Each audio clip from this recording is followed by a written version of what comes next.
or on your campuses. One student, one vote, and elect leaders of the student union. But they felt elections were unthinkable in the middle of all that chaos. Then a week later, I heard that the students were setting up a democracy university in the square. I thought, well, that suggestion of mine was at the level of a democracy kindergarten. You people didn't like it, so now you're setting up a democracy university. But no matter what, you still have to vote.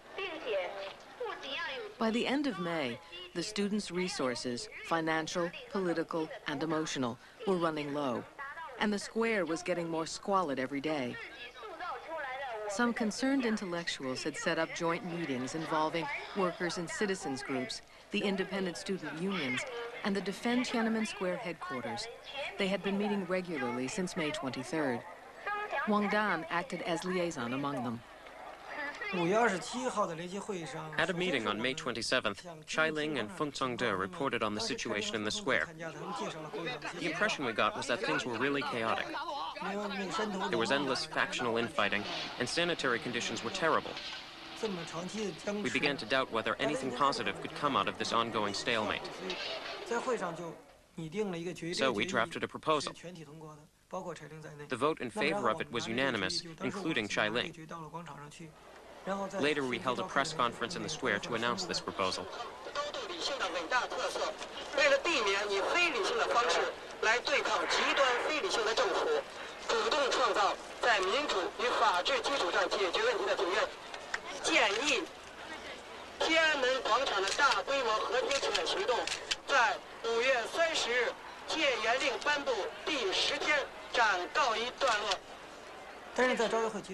After the press conference, Li Lu raised objections to our proposal. Then Chai Ling changed her mind and decided to oppose it too. The people who made the decision to leave the square on May 30th had a very negative effect on the movement. I attended the meeting, but I didn't realize at the time how harmful the decision would be. The real issue at the meeting was that some people were trying to use the movement to make themselves famous, and we opposed this. I want to say to everyone that the square is our only stronghold. If we lose it, the conservatives will overrun China. I regret we didn't debate the issue further. Although we had many good arguments in our favor, we felt we couldn't compete with the emotional appeal of their position. So we gave up. I think we should have acted more responsibly. After that, I thought that any attempt to influence the situation on the square would be futile. There was nothing more I could do. So I decided to go back to campus and do what I could to further democracy there. Why did the students want to stay at Tiananmen? Because our goal was to awaken the people. Tiananmen is the symbol of our people's republic. When we took action there, we were telling people throughout the country that there were still some of us who dared to fight back. A lot of students felt that the longer we held out, the more time people would have to think freely. We held a meeting at the square every night. 200 to 300 representatives from the various universities would get together. The issue of whether or not to leave came up almost every time. At least 80% of the students always voted to stay. If we were to stick to the principle of majority rule, it was impossible to leave the square. The student population at the square was constantly changing. As those who grew discouraged or disgusted left, they were replaced by enthusiastic newcomers from all over the country. At any one time, there was a majority on the square who would vote to stay. Those who thought it best to leave voted with their feet. As the students debated whether or not to continue their occupation of the square, a marathon benefit concert was being held on a racetrack in Hong Kong. Millions of dollars were raised for the movement in Beijing.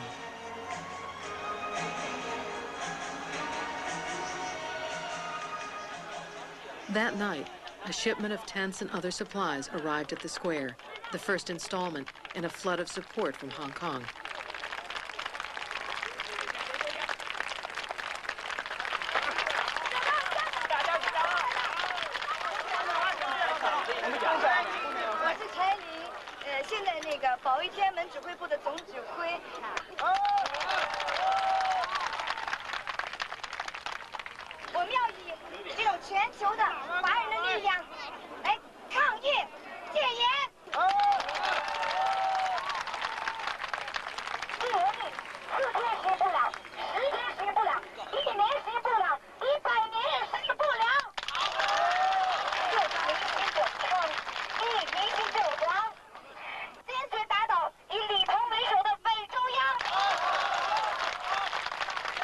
Chai-ling had successfully resisted the proposal to move the struggle back to the campuses and allied herself once more with those determined to hold the square.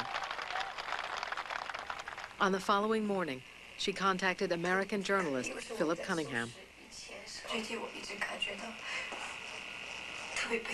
I have been feeling very sad recently. The students themselves lack a developed sense of democracy. To be honest, from the day I called for a hunger strike, I knew we would not get any results. Certain people, certain causes are bound to fail. I have been very clear about this all along, but I've made an effort to present a staunch image, to show that we were striving for victory. But deep down, I knew it was all futile. The more involved I got, the sadder I became. I already felt this back in April. All along, I've kept it to myself, because being Chinese, I felt I shouldn't badmouth the Chinese. But I can't help thinking sometimes, and I might as well say it. You, the Chinese, you are not worth my struggle. You are not worth my sacrifice.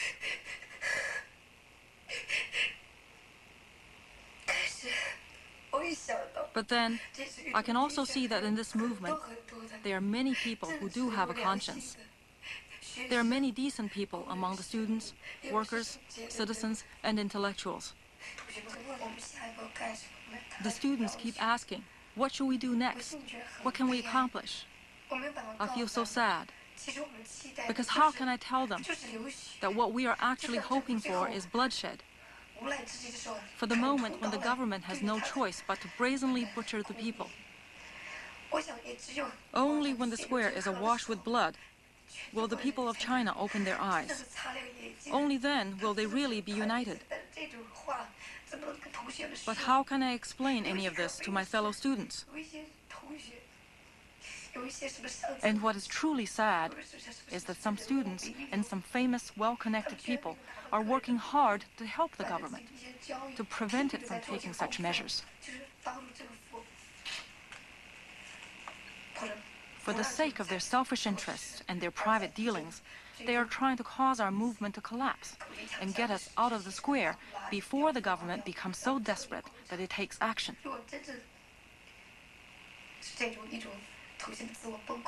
If we allow the movement to collapse on its own, then the government will be able to wipe out all the leaders of the movement, as well as those leaders in the party and in the military who dare to oppose them, who represent the people.